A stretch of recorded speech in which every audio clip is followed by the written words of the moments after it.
Hello dear student, welcome to our YouTube channel. आपके अपने इस यूट्यूब चैनल पर बहुत बहुत स्वागत है। सभी प्यारे विद्यार्थियों, जैसा आप सभी का पेपर एक संस्कृत का इम्पोर्टेंट पेपर बाकी है, तो उस संबंध में हम बात करने वाले हैं इस वीडियो में। तो कक्षा 10वीं के जितने भी स्टूडेंट हैं जो सीजी बोर्ड में पढ़ने वाले हैं, उन सब के लिए बहुत इंपॉर्टेंट है ये वीडियो, अंत तक जरूर देखिएगा। आपके संस्कृत के पेपर में कौन कौन से क्वेश्चन आएंगे, कौन कौन से टॉपिक से क्वेश्चन बन रहे हैं, कौन सा निबंध, कौन सा आपको पत्र लेखन याद रखना है, याद करके जाना है। जो आपका मंडे को पेपर है उसके लिए हम यहाँ बात करने वाले हैं। इस वीडियो को अंत तक जरूर देखिएगा और जिन्होंने अभी तक हमारे इस यूट्यूब चैनल को सब्सक्राइब नहीं किया है, फटाफट से सब्सक्राइब करके बेल आइकन जरूर प्रेस कर दीजिएगा, ताकि आप तक लेटेस्ट नोटिफिकेशन हमारे चैनल के माध्यम से लगातार मिलती रहे।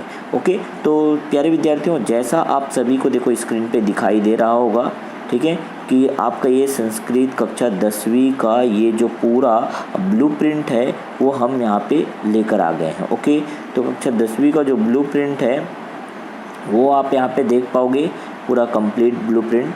ठीक है, अब यहाँ पे देखो, मैं 1 मिनट आपको पूरी चीज़ें बता देता हूँ, कौन कौन सी चीज़ें यहाँ पे क्या क्या मिलने वाली है आपको। ठीक है, तो देखो आपको जो है किस तरह से कितने क्वेश्चन पूछेंगे यहाँ पे क्लियर कट समझते हैं। देखो, सबसे पहला जो इकाई दिया हुआ है वो है शब्द रूप संख्या।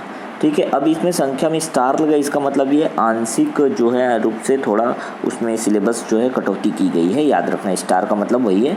यहाँ से 4 अंक के क्वेश्चन पूछेंगे। ओके, उसके बाद धातु रूप और अवयव से 5 अंक के क्वेश्चन रहेंगे।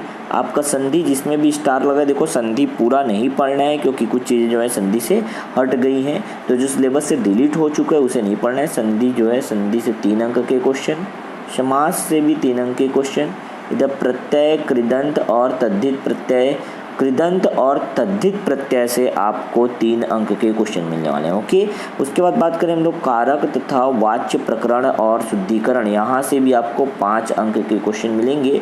उपसर्ग की बात करें तो उपसर्ग से आपको 3 अंक के क्वेश्चन मिलेंगे। और बहुत इंपॉर्टेंट अपठित गद्यांश, जो आपके लिए बहुत आसान होता है, क्योंकि यहाँ पे एक पैराग्राफ दे दिया जाता है जिसमें आपको क्या पूछा जाता है, कुछ क्वेश्चन उसके आधार पर, है ना। तो ये अपठित गद्यांश आपको 4 अंक के मिलेंगे। ठीक है, और 4 अंक का आपका क्या रहेगा, पत्र लेखन रहेगा। देखो कौन सा पत्र लेखन पूछेगा वो हमें अभी बात करने वाले हैं हम लोग। कौन सा पत्र लेखन आपको अच्छे से याद करके जाना है। ओके, उसके बाद देखो निबंध रचना है, लास्ट में आपको निबंध रचना दिया। निबंध रचना जो है 6 अंक का पूछने वाला है। तो ये पूरा कंप्लीट सिस्टम है आपकी संस्कृत का पेपर, जो इसी तरह से आने वाला है। उसके अलावा ये तो पूरा व्याकरण खंड है ना, समझ आ गई, ये पूरा व्याकरण खंड है। व्याकरण खंड में आप ये चीज़ें जो है पढ़ के जाओगे। उसके अलावा जो है पाठ्य पुस्तक से क्या क्या चीज़ें आएंगी वो हम देखते हैं। ओके, चलो पाठ्य पुस्तक से कौन कौन सी चीज़ें हैं वो देखते हैं। तो नीचे आते हैं इस PDF में, देखो पाठ्य पुस्तक जो आपका श्यामला पाठ्य पुस्तक है, उससे कौन कौन सी चीज़ें यहाँ पे पूछी जाएंगी आपके एग्ज़ाम के लिए, वो बहुत इंपॉर्टेंट जो रहने वाली है उसको देखते हैं। ठीक है, तो यहाँ पे आप देखो, हाँ इस यहाँ से दिख रहा है आपको क्लियर। ठीक है, देखो सबसे पहले जो है आपको वार्तालाप या संवाद पाठ से आपको गद्यांश मिलेगा 6 अंक का। ठीक है, उसके बाद विलासा गद्य पाठ से आपको 6 अंक का क्वेश्चन मिलेगा। उसके बाद ये देखो यक्ष युधिष्ठिर संवाद, इस पार्ट से आपको 8 अंक के क्वेश्चन मिलेंगे। तो 6, 6, 12 और 8, 20 अंक के, तो ये तीनों से हो गए। उसके बाद सुभाषितानी आएगा आपका 5 अंक का, 25 हो गया क्लियर। उसके बाद बात करेंगे स्वामी आत्मानंद गद्य पाठ है, वो भी 4 नंबर का। ठीक है, तो यहाँ पे आपको मिल जाएंगे कितने, ये हो जाएगा 25 और 4, 29। उसके बाद है परिवार लघु एवं वर्ण संवादवाद, विचित्र साक्षी गद्य पाठ और यात्रा मंगलम प्रति गद्य पाठ। तो यहाँ से आपको मिलेंगे 6 अंक। टोटल आप देखोगे ये वस्तुनिष्ठ 6 अंक का पूछेगा, ये पूरा पाठ है, ध्यान रखना। और यहाँ से आपको गद्यांश पद्यांश ये करके प्रश्नोत्तर, गद्यांश पद्यांश, सुभाषित, सुक्ति और वस्तुनिष्ठ, ये सब प्रश्न करके आपको 35 अंक के क्वेश्चन यहाँ मिलने वाले हैं। ओके, आप देख सकते हो 6, 6, 12, 8, 20, 5, 25 और 4, 29 और 6, 35। 35 अंक के क्वेश्चन आपको यहाँ से मिलेंगे। और बाकी जो हैं, बाकी आपके पास जो 40 अंक के क्वेश्चन हैं वो इधर से आपको मिलने वाले हैं, जो आपने इधर ऑलरेडी व्याकरण खंड में पढ़ लिया। तो 35 और 40 आपको टोटल 75 अंक लाने हैं। अब आप देख पाओगे यहाँ पे कि आपके पेपर में जो पत्र लेखन और निबंध आएगा वो कौन कौन से पढ़ने। देखो बहुत डाउट है कई सारे स्टूडेंट को, तो इसमें मैं क्लियर कर देता हूँ। सबसे पहली बात, अगर पत्र लेखन आपको आता है तो एक तो मित्र को पत्र याद कर लीजिएगा, एक तो परीक्षा में सफलता हेतु और एक विद्यालय का वर्णन वाला जो पत्र है ना, वो दोनों में से कोई एक जरूर आ सकता है। ठीक है। और अगर आप आवेदन में जाते हो, देखो ध्यान से समझना, आवेदन लिखना है आपके प्राचार्य को, तो अगर प्राचार्य को आवेदन लिखना है तो आप कौन कौन से टॉपिक पढ़ के जाओगे, तो अवकाश हेतु आवेदन पत्र लिखना या शुल्क क्षमापणार्थम।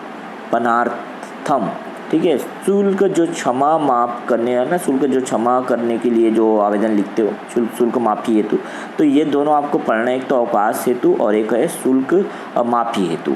अगर मित्र को पत्र आप याद करते हो तो परीक्षा में सफलता हेतु या विद्यालय वर्णन, ये दोनों करके जाइएगा। ओके।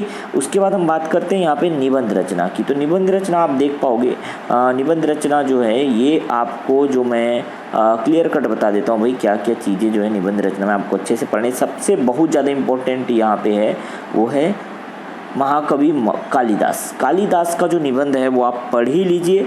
पिछले 3 सालों में कोई एक निबंध जो हर सेट में पूछा गया है, हर बार पूछा गया है, वो है महाकवि कालिदास। तो कालिदास का निबंध तो भैया आपको एकदम रट ही लेना है। उसके अलावा एक दूसरा अगर आप निबंध याद करना चाहते हो तो एक क्रिकेट या तो एक मम प्रदेश। तो ये 4 निबंध मैंने रखा है, इससे बाहर तो आपके पास आने वाले हैं नहीं। तो ये निबंध और लेखन पूरा कंप्लीट आपको समझ आया क्या? ठीक है। इसी तरह से जो है लगातार हम आपको बेहतरीन चीज़ें प्रोवाइड कराते रहते हैं। और ये आपका चूँकि लास्ट पेपर है संस्कृत का, बहुत अच्छे से बनाइएगा।